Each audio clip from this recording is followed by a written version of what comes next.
So we are reading Liquid Luck by Joe Gallenberger. We are on chapter 3, page number 32 of the book and page number 44 of the PDF. Come, you can listen in.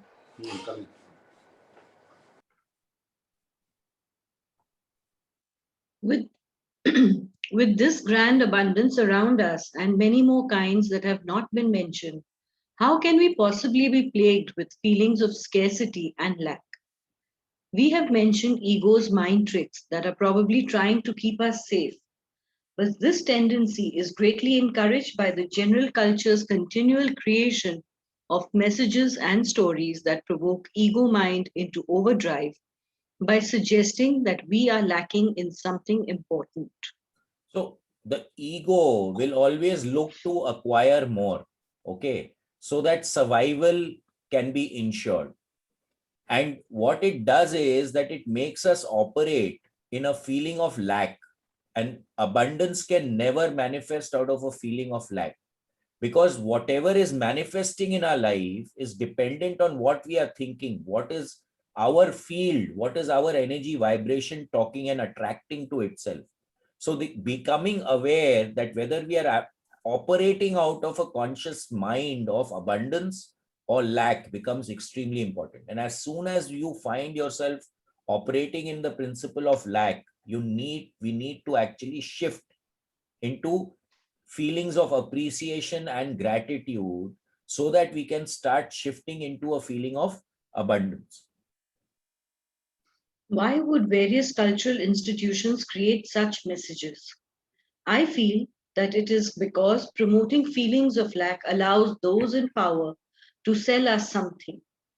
Those in power, be they religious, scientific, educational, economic, or political, want us to believe that it is dangerous, hostile, and scarce out there.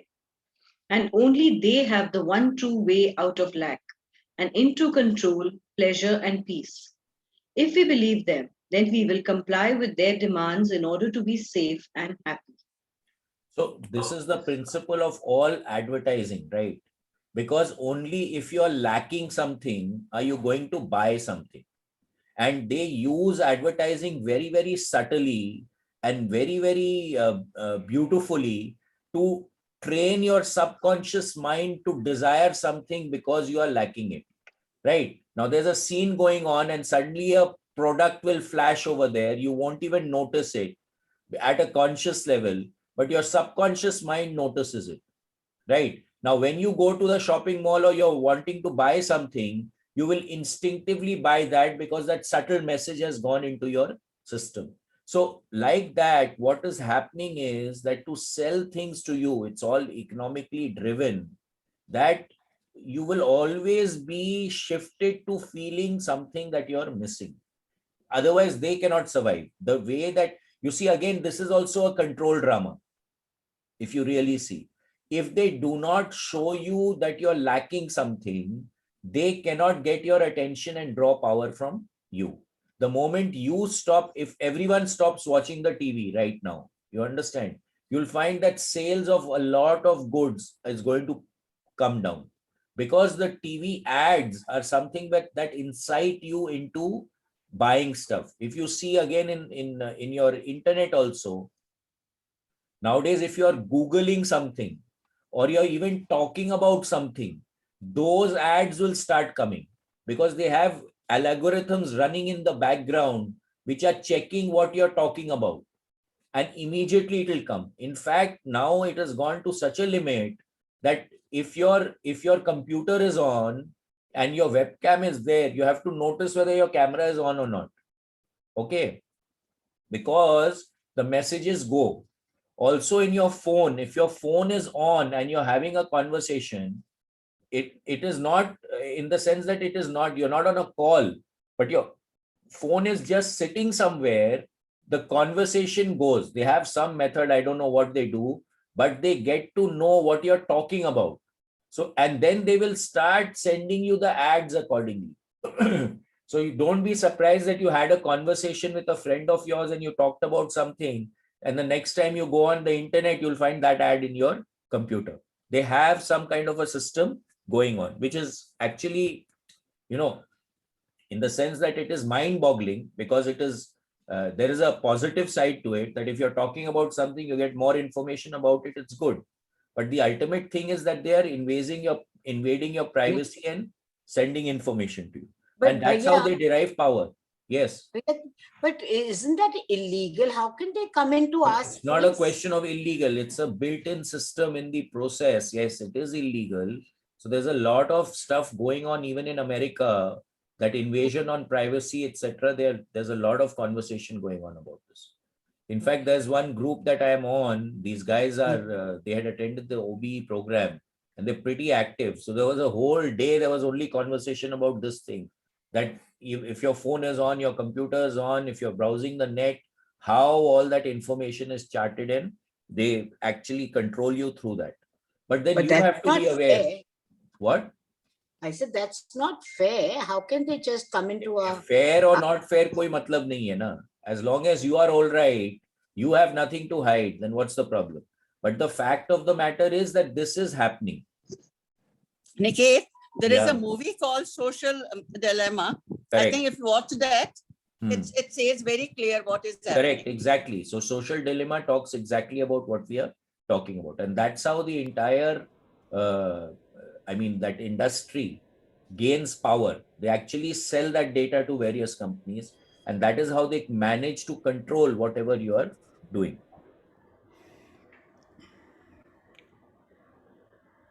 Religion says that we are sinful creatures unable to contact the divine directly by ourselves, who need to be guided to salvation or we will burn in some type of hell. And tithing to them will help us stay on the path. Institutional science says that religion is wrong, that there is no God, and that if we don't rely on what we can prove by its methods, we will burn each other at the stake of superstition. Okay, one second. So I was in fact just listening to a talk by Joe Dispenza. Okay. And he talks about the same thing. And we've also been talking about the same thing. Now, there was a divide which took place between religion and industry. They actually had an agreement between the two that both of them will not step on each other's toes. So religion had the mandate for the spiritual growth and the prayer and all that of the public, and industry had the bastion of science. Right now, what has started to happen is that religion says that you cannot go anywhere or do anything without our guidance. Science was not interfering in that. But now, having said that, when more investigation is taking place, we have the mind mirror over here, we have the HeartMath EMV, we have so much biofeedback equipment available now that we can actually see what's the state of consciousness that we are adhering to. Now, when we start looking at the science behind a spiritual process, and we have biofeedback tools to be able to help us and guide us, then that cuts out the religion or the religious leaders out of the gambit, which is something that they are again fighting against. That's why fear, they operate also out of fear, that you are sinning, you have to do prayashchit for your sin, otherwise you will get this thing. You'll burn in hell. But there is no heaven and hell, right? It's all over here. What is your state of mind? What is your state of consciousness? What is your state of being? That is much more important. Okay. So so another thing that I have done for myself, in fact, is that I looked, to find a guide, to find a guru who could actually guide me at the level that I wanted the guidance to be. I could not find it. So as far as I am concerned, now I've made technology my guru. I learn through technology. And I don't have a problem if someone turns up at that consciousness level to actually, take guidance from that person. I've had a lot of teachers, but the fact of the matter is now that science is also catching up to religion, and science is being able to empirically prove things to us. So now if I have an OBE, I can see it on the mind mirror. If I am going into a deep state of meditation, I can see it on the mind mirror. If I'm going to sleep, I can see it on the mind mirror. Right. So now that becomes very, very empowering. Whereas when we are talking from religious leaders' perspective, we have to just accept what they are saying because they have no way of actually showing us or giving us any kind of biofeedback.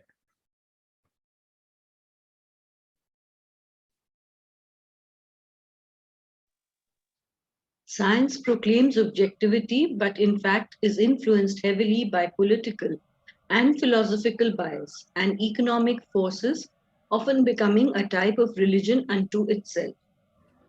The educational system requires that school be compulsory, asserting that without such formal training, we will be ignorant, unskilled, and unable to compete for scarce resources. Yet, the system often stifles creativity and ingenuity and is also heavily politicized. The political system says we lack the ability to get along and be fair with each other, and that without its leadership, we would be in chaos and ruin. The governments around the world proclaims that they protect our freedom and safety, but have in many places become the chief threat to both freedom and safety. So again, this is also very, very true. Okay. Now, it is a given that Rockefeller Foundation, Ford Foundation, they actually funded research on various aspects of the education, how people are educated. They funded the shift from the doctors, in the sense there used to be a local doctor in the village who used to know the history of the patient and treat the patient according to the history that he knew of the patient. Alternate, so-called now alternate medicine, was the actual form of medicine previously. But these big foundations, they funded all this activity to shift from the normal household remedies, etc., and turned it and screened it towards the pharmaceutical industry. Number one. Number two, the way that education was imparted, right? What was imparted in the educational system was also very much screened by these foundations because they spent so much money in put so much money into this thing, and these things are all documented. Also, the government became a plaything or the servant of these big organizations, and the government started doing their bidding. So anyone who came out in, and especially in the pharmaceutical world, anyone who came out with a therapy which did not require a lot of spending, right? Those people were affected. For example, Royal Raymond Rife, who came out with the dark field microscope. He invented the dark field microscope. His lab was burned. So many people who made beautiful inventions, but they were not like Nikolai Tesla. His lab was burned. So many times the people in power, just to suppress anything which took power away from them, used to create disharmony for that particular person. So what they are doing now is that they are although they are meant to protect, but they can act as a very big deterrent also. For example, the FDA, right?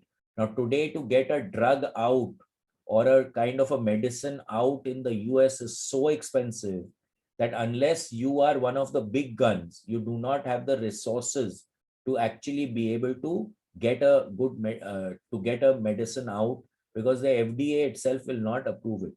It takes years and years to actually get a approval. There is this book called Molecules of Emotion. In that entire process is so well defined and so well described. But the system may be good, but it is so difficult to get it done that hardly anyone can really afford it. So again, they are controlling us through that.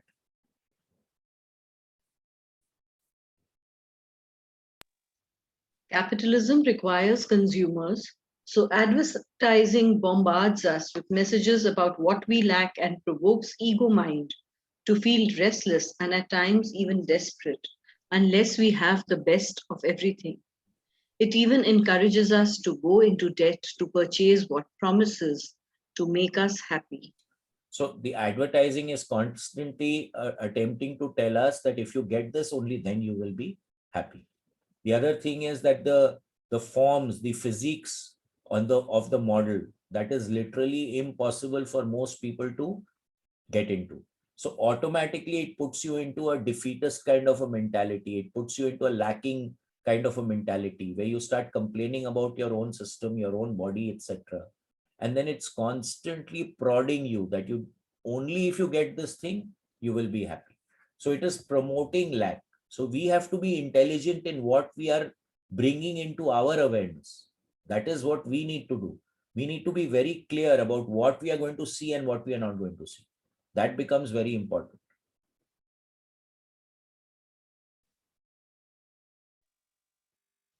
We want to fit in, be good people, do right, and to be successful. So it's difficult not to listen to these messages coming at us from so many directions. And we usually end up with feeling of lack, a truly abundance killing way to feel, and a life pattern of struggle. We struggle to have enough money, take enough vitamins, get enough exercise, have enough of the right kinds of friends, live in the right neighborhood, and then we are surprised when we find ourselves tired and say that we don't have enough time or energy to keep up. So whenever anything becomes effortful, it becomes tiring, it becomes depleting. And whenever we are operating in lack, we are always on the left side of the grid, which is depleting. It is sucking your energy out of your system. Effortlessness is not there. You're always making comparisons. You're always looking at what is next. I want a bigger house. I want a bigger this. I want a bigger that. Rather than being in appreciation, rather than being in gratitude for what you have, you're constantly looking at what you want. And that becomes very, very tiring, because until you in your head, until you get that particular thing, you're not going to be happy, and you're not going to be in equanimity and equilibrium. So we have to understand this very clearly, that until we appreciate what we have, there is no point in getting what we want, because when you get that thing, you will not find it valuable enough, because that is what has depleted you, and your body consciousness knows that, right? So we have to look at things which are uplifting, which actually raise our level of consciousness rather than deplete it.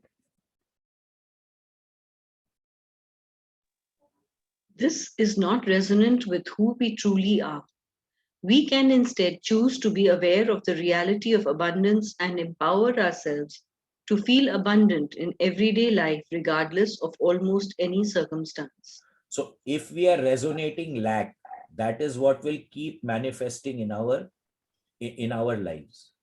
When we resonate with abundance, that is what will manifest in our life. So we have a choice, right? Whether to operate out of lack or to operate out of abundance. So we need to understand this for ourselves.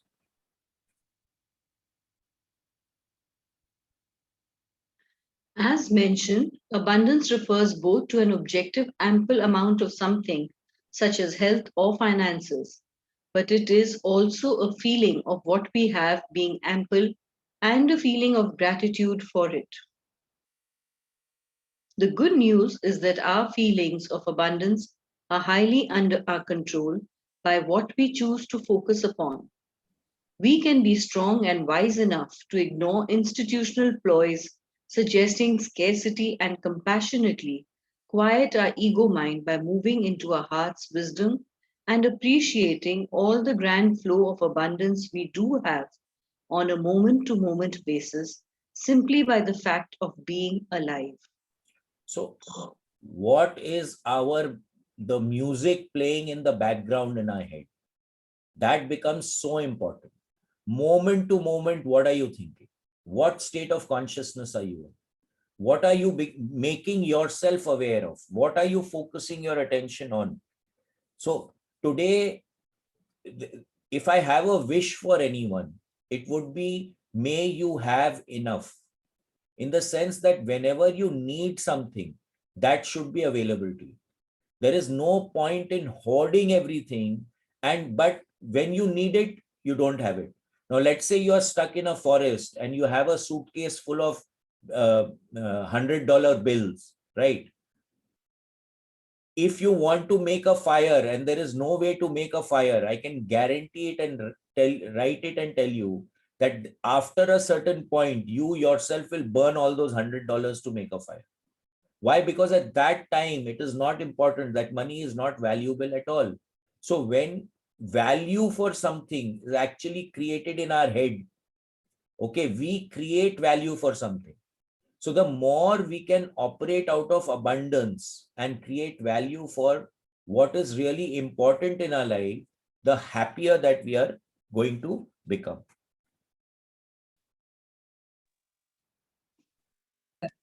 This is so true these days, because you've got everything, but if you need something right now in the medical field, nothing is able. You can't get it for anything, not even for money, not even your friends are not able to help you. Nobody is there to help you. I think even in the Gita class or in the morning class, we were told the same thing. We are running after so many things, but nothing is going to help you, really. It's only your own inner strength that's going to help you to pass. Absolutely. Absolutely. Yeah. So where do we focus our attention? That becomes very important. Yeah, it's so true these days. Yeah. No, it's true always, not only these. I'm just saying that it's just that it will become more stark in these days. That's all. Yeah. Yes. Yes, I mean, we can all notice this in our lives. Yeah, but Rituji, you have not opened your video. Sorry, Bhaiya, sorry. I said it so quickly. I just wanted to think that I think it's so important what you have just said, that, we really need to be focused and not, nothing is going to really help us, the money or your friends, your relatives, nothing is going to be. You're not able, even if you want to, you are not able to do it. Correct. So your own equanimity is only going to help. Yeah. How balanced are you? That Rabindranath Tagore, where the world is without fear. Yeah. Okay, that poem that was there, where the world is without fear, where the head is held high.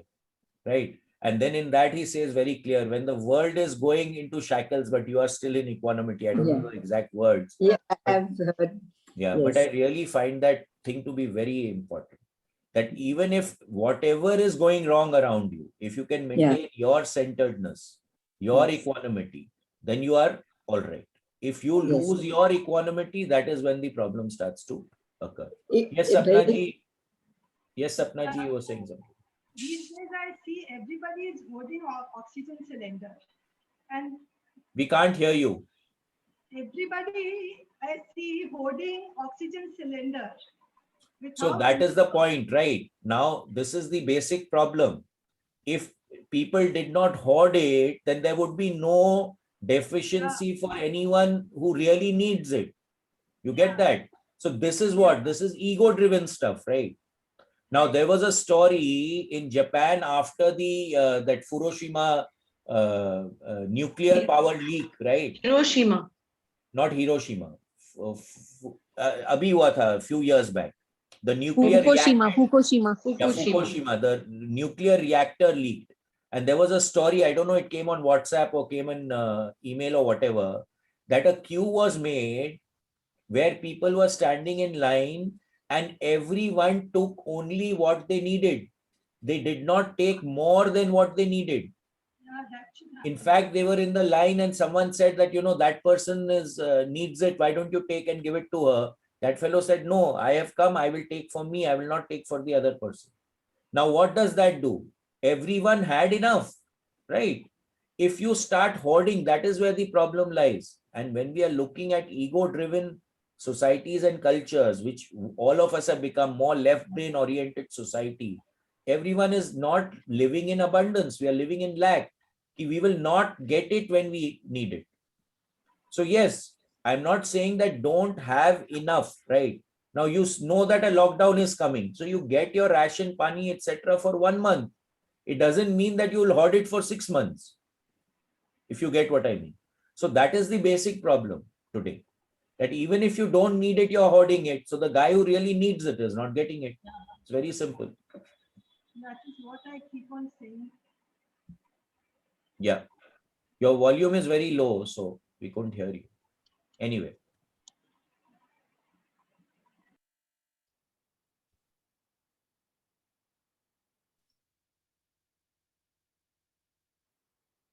Feeling abundance strongly and consistently tends to create more objective abundance.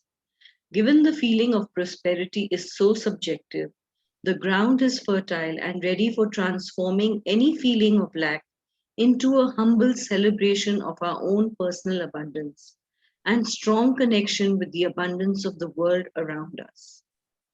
After a personal crisis, such as a house fire or a heart attack, often people report a dramatic resetting of their feelings about what is important and a celebration of the non material things as being of highest value, such as family, health, friends, and life itself. So when we are operating in the materialistic society from the left brain side, we are paying a lot of attention to the material comforts, to the material assets, etc. But when a person is dying, this was research done by Elizabeth Lost Kobler. He's actually one of the foremost researchers on death and dying. He's written, I think, 10 or 12 books about it. And so his research said at the end, when you are really passing away, having all the money, your cars, your watches is not important. You're looking for your family. You're looking for relationships. You're looking for love and affection. You're looking for care when that transition is about to take place. So we in our small mind start paying so much importance to the material that we forget really what is really important in our lives, which is connections, relationships, knowledge, experience, right? That is more important. And that is what creates abundance in our lives. Zinda dili se zindagi bitane ke liye. Basically, that's it, And that can only come when you have new experiences in your life all the time. A great way to reset and enhance our feeling of abundance without the need for an unpleasant personal crisis is to use affirmations regularly. Affirmations are short visualizations or statements of how you will look at reality and yourself. They are most effective in positive language and present tense. They are designed to be written, spoken, or sung. They are repeated until they penetrate and affect your consciousness. Okay. Affirmations are a wonderful way to counteract the hypnosis of lack that the culture continually sends forth. You can also So what is it saying over here, right? What is an affirmation? An affirmation is basically an uplifting thought, right? Now, we have an exercise, I think we do it in the Gateway Voyage and in one of the advanced excursion workshops. It's called patterning, where you actually go into that altered state, into that expanded state of consciousness, and actually pattern for what you are looking for, or what is it that you want to bring into your life. Now, there are 3 tenets to it. You can only pattern for yourself. Okay. You have to pattern in present tense as if whatever you are patterning for is already manifested. And you can only pattern for something which is uplifting, which is positive. Okay, so these are the 3 tenets of patterning. Now, most of the time, what happens to us is that when we are operating in that consciousness of lack, then when we are going into those states, we are saying, I don't have this, I don't have this, I don't have this, right? So that is the energy that we are sending out. And when you send out that energy, that is what will manifest in your life. So being aware of our thoughts and how we are doing it becomes very important. So this is why affirmations become helpful. But in my view, just saying the words is not enough. There has to be feeling attached with that word. You have to have emotion attached to that affirmation. Otherwise, it is not going to create any kind of manifestation. So the brain and the heart, they have to work in conjunction, even for the affirmations to work, which is very, very important. Just saying the affirmations by rote is not going to help in my view. Bhaiya, isn't this patterning what you got us to do near the at The the year time end. of 2 Yeah. years? Yeah, we had done one patterning exercise. Patterning. Yeah. You can also use affirmations to find resistance. For example, the affirmation, I deserve great wealth, may result in the reaction, me, I'm not that special. This can point to issues of underservingness, that undeservingness that need to be cleared for abundance to come to you. Such issues of self imposed restriction can be easily picked up as a child if our needs are not met. So now this becomes very, very important.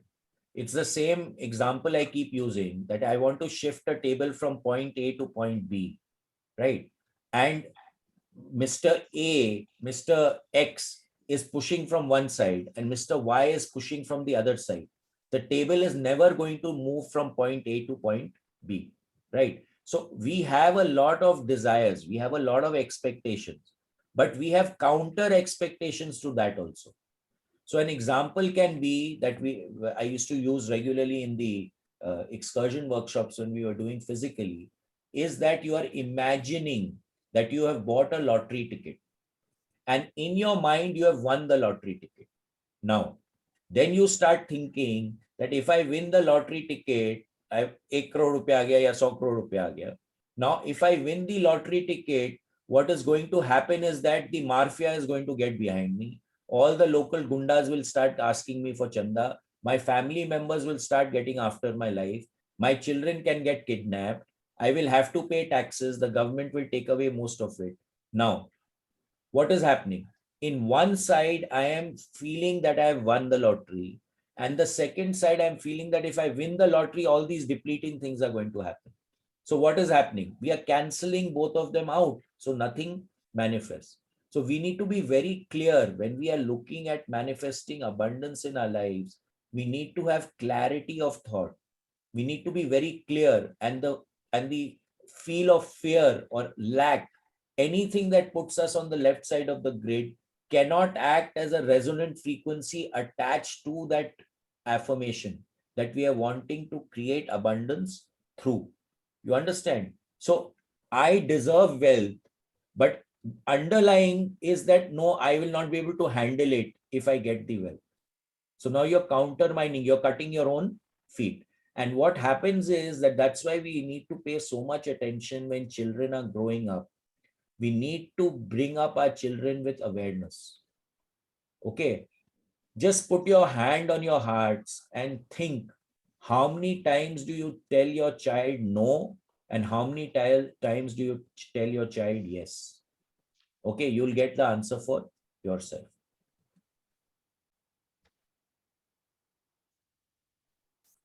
Affirmations can clear your thinking and focus your intent. Please review these sample abundance affirmations and use any that feel particularly useful to you. It is also helpful to create some of your own, as your own words and images can be very powerful for you. So now, if I'm using an affirmation, I need to believe in it also, right? Just by saying it and not believing it and not feeling it, it's not going to work for you. So these are many affirmations. I am free of all limits. I am of great light. I am of great love. I feel full joy at the beauty of the human spirit. I receive my energy to overflowing from unlimited and always available source. Money is a manifestation of the light I fully open to now. My receiving enables freedom on all levels. I invite prosperity for the sheer pleasure of it. I now enjoy life to the fullest. I am abundant in all matters of the physical. All is abundance. I give myself everything that I would my beloved. So again, we have to be very clear that all affirmations have to be in the present moment. So in your mind's eye, it has already manifested. Number one, it has to be uplifting, and you can manifest only for yourself. Okay, you cannot manifest for someone else. It can be fun and powerful to put your affirmation intent into a simple song and sing it to yourself. This is an example of a song sung to the tune of Row, Row, Row Your Boat that friends shared with me and gave me permission to share with you. Please give it a try by singing it out loud. It is just about guaranteed to make you feel good. So all of you can sing along. Shimangla will sing. Sri Mangla will sing. Money is only energy that comes easily to me. I love money and money loves me, and I create it easily. Shri Mangla, you were supposed to sing. गा के सुनाओ.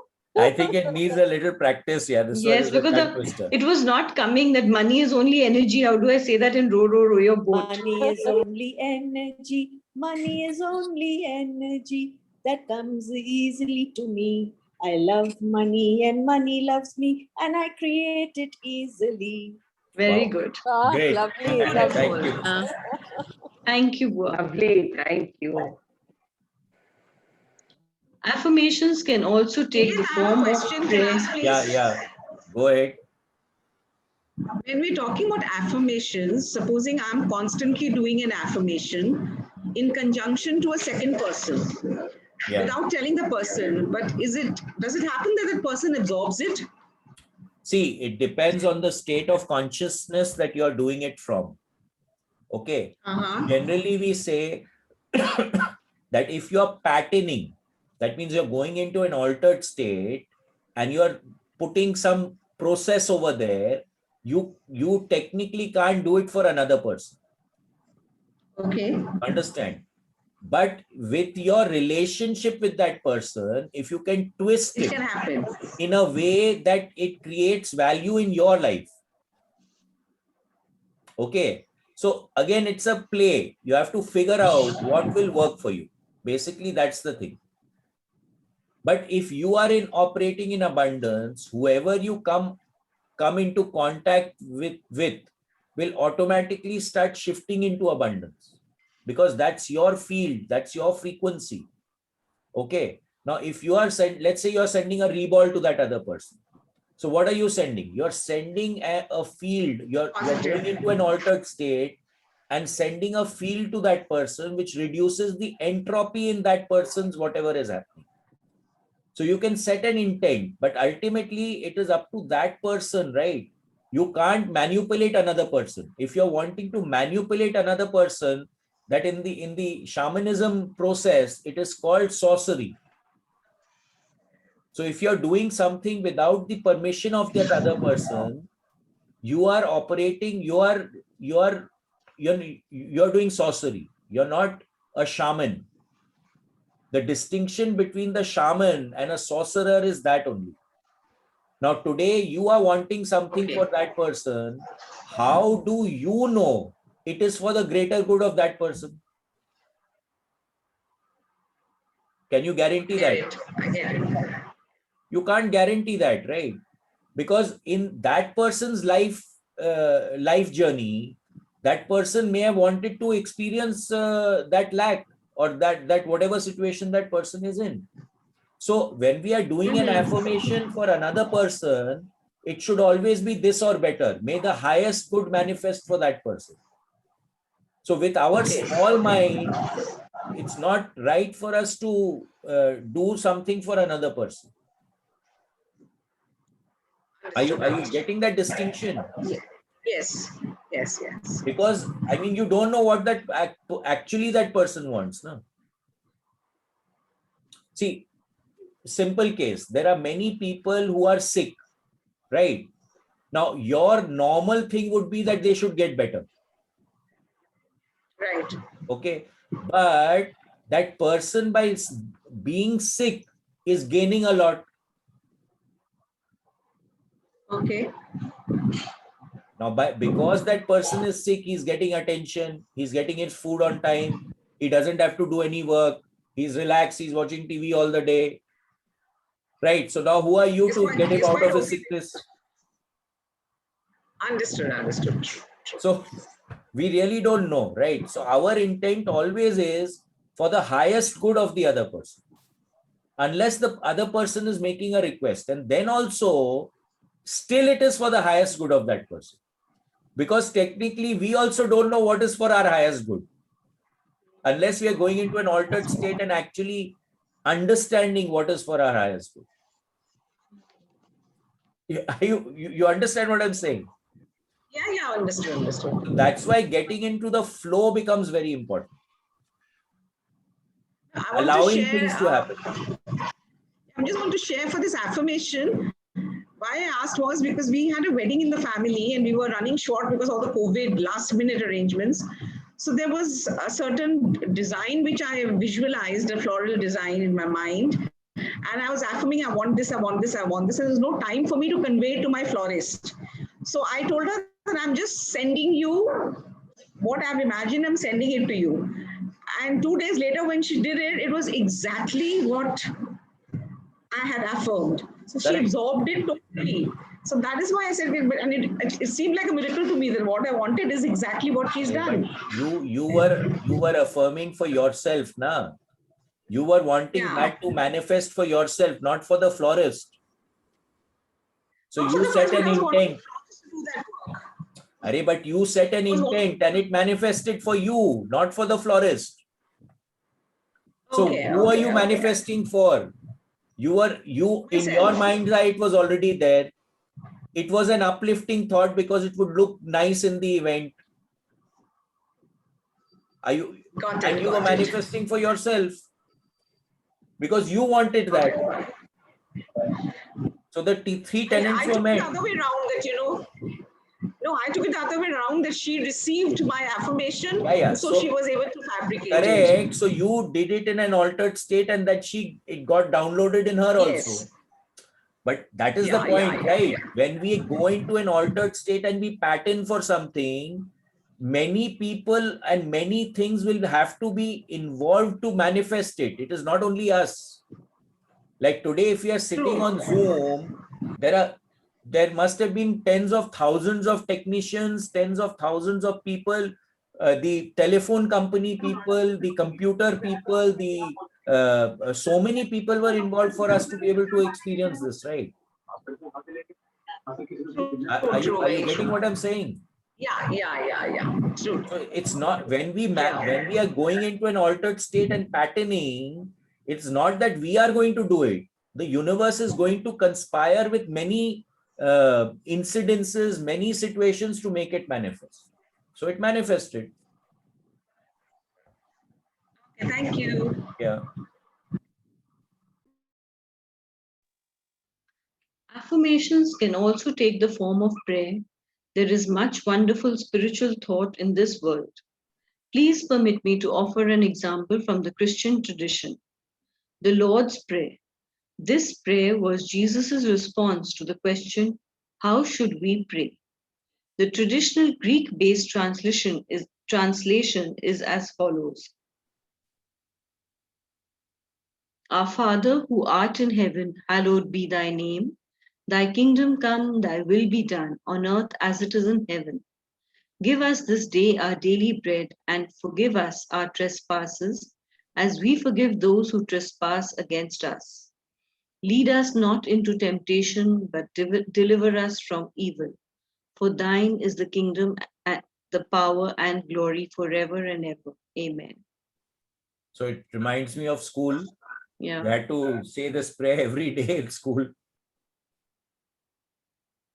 Notice that the usual Greek contains a series of petitions. Give us this day, forgive us our trespasses, deliver us from evil. Jesus himself spoke Aramaic, which is a highly contextual language. It has been proposed that a more accurate translation of the original Aramaic contains affirmations instead of petitions, and this confirms our abundance. It is as follows. Our Father who is everywhere in the universe, your name is sacred. Your kingdom is among us. Your will is throughout the earth as it is throughout the universe. You give us our needful bread from day to day, and you forgive us our offenses even as we forgive our offenders. You do not let us enter into materialism, but you separate us from error. For yours is the kingdom and the power and the song from ages to ages, sealed in faithfulness. Beautiful. So if you see both of them, there is a shift from lack, because when you're making a petition, you don't have something, to an affirmation that you're affirming that this is it. Okay. So there's a shift from operating in lack to being in abundance, that this is it and this is what will manifest. Beautifully done over here. When I guide people into meditations to visualize what they would like to create in their lives, I recommend that as they relax at the beginning of the meditation, they call to mind some way in which they are already abundant. This way, all feeling of lack vanishes, and what they would like to manifest next becomes the cherry on top of the already wonderful sundae that is their life. So once again, as I told you, when I go, right, not used to, go to places and I find that frequency, that 11.5 frequency on the Lecker antenna is missing, it means that people are not happy. I call it the happiness quotient. And always I tell the client that if you do not appreciate what you have, you will never get what you want. The simple reason is that what you have is the foundation of what you will get. So he's saying exactly the same thing, that figure out what you can be grateful for, where you are abundant in your life, which creates the foundation.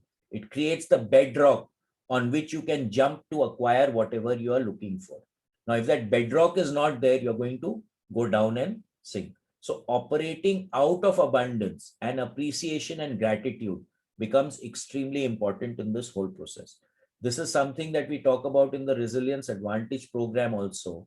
And you can actually see physiological shifts taking place in the rhythm and the HRV, the heart rate variance of the heart on screen, when you start looking at it from this perspective, focusing on your breathing and then thinking of something uplifting, okay, of where you are operating in abundance. And that creates a shift. It creates a shift in your resonant frequency, in the vibration that you're transmuting into the universe, because the heart is the engine of our body system, and the field that is generated when the heart is pumped, they say that you can measure it at least 6 feet away, but now the Institute of HeartMath has been able to measure it a kilometer away, right? And that is the vibration which is being transmitted.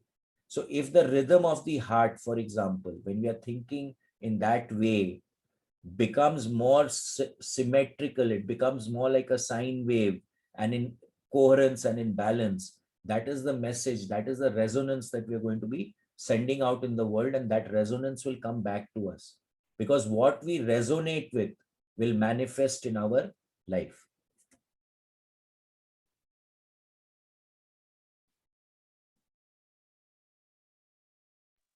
As I'm writing this chapter, I have just written, voiced, and produced a new CD and download. My intuition has been guiding me to complete this project for 4 years. It is called Abundance Waterfall, a meditation enhancing abundance flows in all areas of life. In the meditation, gentle words, binaural beats, and subtle nature sounds encourage you to relax, open your heart, and experience your very own abundance waterfall. You are guided to imagine a waterfall, celebrating your current flow of abundance, and then to increase the flow in any and all areas of your life where you desire greater abundance, such as health, money, relationships, career, and spiritual life. You can, of course, use this imagery without the CD to increase your feelings of abundance. So we have done abundance waterfall. Maybe this is the meditation we'll do today. Let's see. Most manifestation exercises help you visualize one specific thing that you would like to manifest.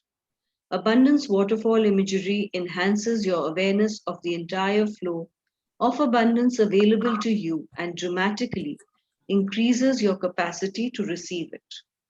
This opens you to a flow of miracle blessings beyond your current experience.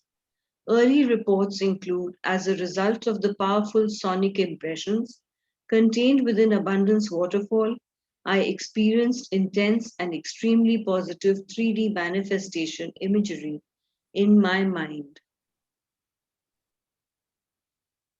Go ahead. This is a unique way to approach abundance from the heart. Each time I have listened, I have been filled with joy and light. I went to a delightful new place in consciousness that I had not been to before.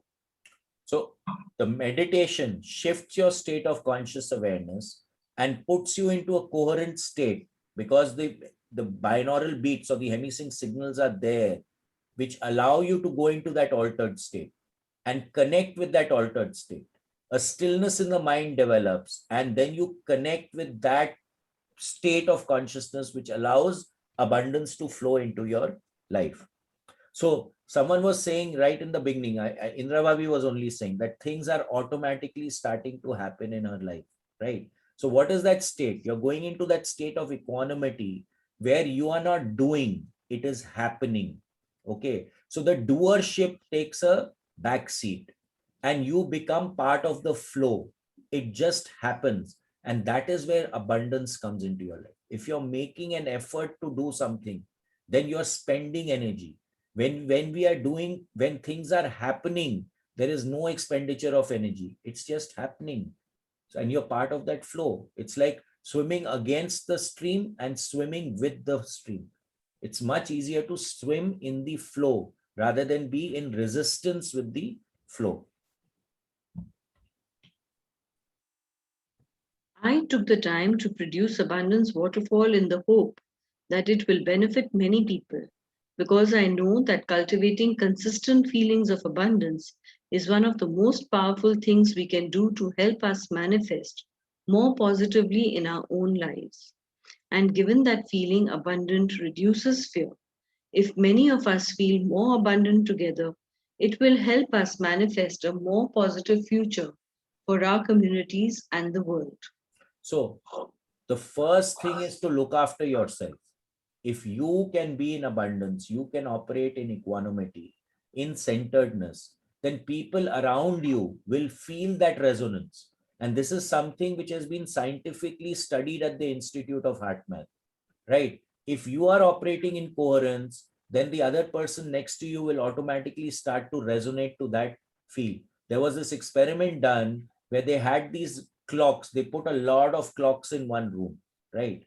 And all of them were ticking separately. They were not ticking at the same space. So one was going this way, the other was going this way, and so forth, right? After about, I think, 24 hours, when they opened that room again, all the clocks were operating in synchronicity. And they had all synchronized to the tick-tocking of the biggest clock, the one which had the biggest pendulum. So now, what does this imply for us?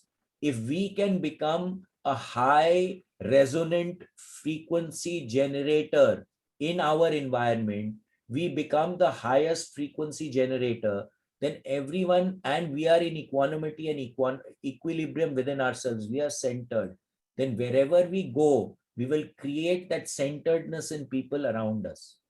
And when an entire group starts to operate in that high level of abundance, it generates a very powerful field which can create and draw a lot of abundance, happiness, joy, bliss, harmony into the entire group's mindset, into the entire group's reality, right? So that's why that saying which went, the family which eats together and prays together stays together, right? So if everyone is resonating at the same frequency, that is what will manifest around us. So this becomes extremely important.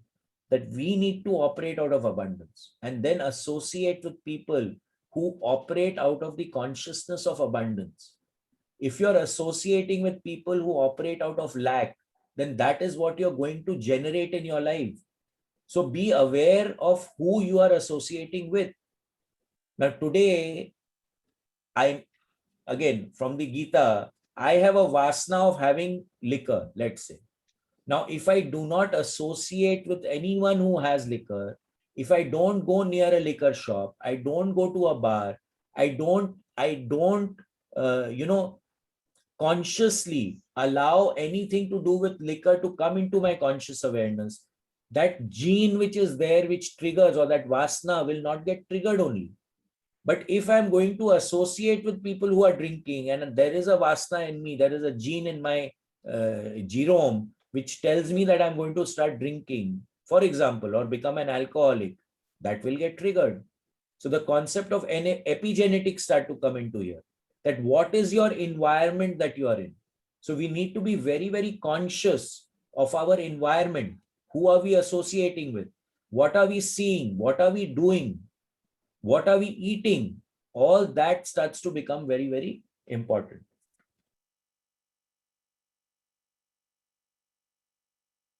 I would like to close this chapter by offering the following exercise to activate your feelings of abundance and gratitude. It will take some time to do this exercise, but doing so can trigger a profound sense of the reality of your current abundance and open you up for an even greater flow. Carve out a morning, afternoon, or evening for yourself. Sit down in a comfortable place with a dozen sheets of paper and pencil, or use your computer if you like. After a few deep, relaxing breaths, start listing all the ways in which you have been and still are abundant in your life. I would suggest everyone do this exercise. Okay, we'll go through it quickly, but everyone please sit down and do this exercise for yourselves. List the abundance of pets, animals that you have enjoyed. Remember the good times, pleasure, and comfort they have provided, and thank each for gracing your life. List the abundance of family members, remembering how they have helped, taught, comforted, and supported you, and thank them. List the abundance of friends that you have had in your life. Remember the laughter and feelings of belonging, togetherness, and sharing, and thank each of them. List the abundance of teachers, coaches, and mentors you have had in your life. Note how they have contributed to your experience and thank them. List the abundance of beautiful music that you have enjoyed, particularly pieces that help you be inspired, happy, or consoled, and thank the composers and artists for their efforts. List the abundance of books in your life that have spoken to your soul, offered confirmation of your truth, entertained and instructed you, and thank the authors and publishers of these books. List the abundance of beauty that you have experienced, places in nature, artwork, architecture, etc., and thank them for gracing your life. Note the abundance of adventures that you have had and how much learning and enjoyment they have provided, and thank them for being part of your life experience. List all the good foods that you have enjoyed, thinking of your favorites and thanking them for the pleasure and sustenance that they have provided. List the activities in your life that give you pleasure, such as massage, playing games, sexual expression, sports, recreation activities, hobbies, and give thanks for experiencing them. List the spiritual experiences that you have had, those peak moments that have helped elevate and inspire you, and thank them for being part of your life experience. List any other areas of abundance that comes to you and celebrate and thank them as well. If you have worked on a computer, print these lists. Read what you have written once again and then spread your abundance papers out. Experiencing the overview and celebrating all the great wealth of experiences that you have enjoyed so far, and affirm that you are open to the abundance to come. I hope that this exercise is a very powerful experience for you. So everyone, please make these lists. I think it will be very, very helpful. Shubhamala, We have- continue. We have been focusing on happiness, gratitude, and abundance and seeing how they relate to one another. We have seen how happiness is a choice which can improve our health and energy, how cultivating gratitude increases happiness and tempts others to help us towards our dreams, and how feeling abundant brings more abundance. These are indeed important energies for helping us create our reality according to our best dreams. Now we will begin to explore energies that will expand our awareness beyond ourselves and balance any tendency for what we have focused upon so far to be just about us. So, Always be yeah, so first getting into equanimity, creating that balance, and then the expansion. Always be happy at others' good fortune. Doing so is a great barometer that your own attitudes are in the right place. There is a saying attributed to James Brilliant: please spare me the ghastly details of your own happiness. I find this saying quite funny because there is truth to it. When someone goes on and on about how happy or abundant they are, it can be tempting to feel resentment or envy, particularly if at the time things are not going so well for us. So this is, I tell this to all my clients, that keep your happiness to yourself or keep your abundance under check. Okay, because most people are not vibrating at that high frequency that they will be happy for your success. Okay, there will be very few people who will actually genuinely be happy for your success. Because we operate in a world which operates in lack, most people will be happy when you have a problem, not when you are gaining something or when you are operating out of abundance. And this was something which was really followed, at least in the Marwadi community. The people never spent on themselves. They created assets, they did charity, right? But they used to live in the open, very, very simplistic and simple lives. So that they, ये जो बोलते हैं नजर लग जाता है, it is a fact. We've got aura pictures which actually show that you can get a nazar in your system. I think most of you have already seen the pictures. And it is an actual fact कि nazar definitely लगता है. So the less you show off, right, the better off you are, in my view, right? Now, yes, if we move, all of us start moving into that frequency of abundance where we are actually happy for each other's success, then there is nothing like it, let me tell you. Again, I repeat that village in South America that Bob Holbrook was talking about, where everyone was operating at a frequency of focus 12. Then over there, you don't need to hide because everyone is operating out of abundance. So everyone is doing for each other and everyone is getting things done for them without any kind of an equation, any kind of a transaction. Just because you are wanting to do it, you do it and forget it. That's it. And then the other guy does for you and forgets it. But over here, we are always calculating because most of the time, all the things that we are doing is a transaction, right? So we need to be careful about this. But yes, so what are we thinking? Are we happy in anyone else's success? Is something that we need to start monitoring for ourselves. Because as soon as you get jealous or envious, you will immediately go into the left side of the grid because you are operating out of lack. But when you are happy for someone's success, you come onto the right side of a grid. So as a group that we are here together, we must start actually acting out of abundance consciousness. Start being happy for the prosperity of other people. And that is what when you send that radiation out, that is what will come back to you, right? If you are sending a radiation of lack, then that is what is going to come back to you. So let's start becoming aware of this. This reaction speaks to us having an underlying fear that there is not enough to go around, and somehow their good fortune might restrict our access to similar blessings. When I feel this way, I refer to it as my missing the train feeling, meaning it feels at that moment like everyone else is on the party train, laughing and celebrating, and I somehow am stuck at the station. I used to feel shame at such an ungracious thought. Now, when I become aware of it, I see it as funny, given what I know about abundance creation. When I feel this way, I remind myself that there is always another train and shift towards finding or creating the next opportunity. When I stay in my old miss the train pattern, the feelings are often followed by a loss in my life. When I move into the new pattern of thinking often, I am rewarded by another train's a coming, sometimes within minutes, particularly in casinos where feedback is so quick. So again, basic fact, if I am operating out of lack, I will miss the bus. If I operate out of abundance, I will create opportunities to have abundance flow into my life.